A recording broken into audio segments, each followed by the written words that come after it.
We are talking about the vaccine drive. There's some good news on that front. India has crossed an important milestone of administering over 3.29 crore vaccine doses. And on Monday in 24 hours, we saw over 3 million vaccines in a day. That's over 30 lakh vaccines being given. That's the highest daily vaccinations in India so far.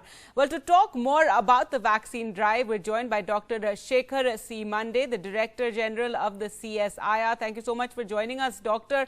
Now, there have been concerns about the speed of the vaccine drive. How can we speed things up? We've hit 3 million in a day, but we need to maintain this if we're going to inoculate 30 crore people by July. So actually the vaccination drive, the way it is going on, is extraordinarily well because it is working to full capacity. The number of vaccine doses that are being manufactured, all of them are being consumed.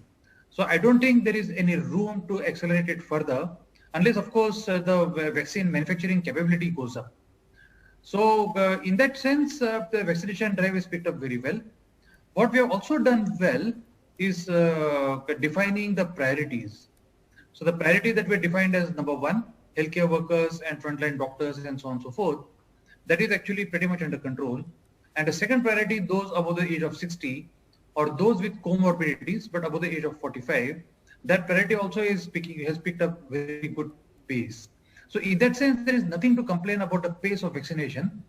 It is working to its full capacity. But nonetheless, as and when the vaccines become available and there is room for actually expanding it, as many people should get vaccinated as early as possible.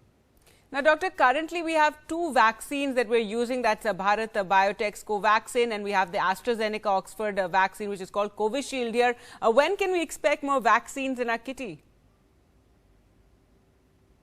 So what we hear is that a few other vaccines are also under evaluation at this stage. And some of the ones that are being talked about is one is Sputnik, the Russian vaccine, working closely with Dr. Reddy's in India, and Johnson & Johnson, which has obtained emergency approval in some other countries. But in India, we believe what we read in press is have tied up with biological events. So hopefully these people actually will come before the regulatory authority in India. And we do hope that if they fulfill the criteria as laid down with the regulatory authority, they might also get approval in the near future. All right. Thank you so much, Dr. Monday, for speaking to us. And hopefully we will have more vaccines soon, at least by April.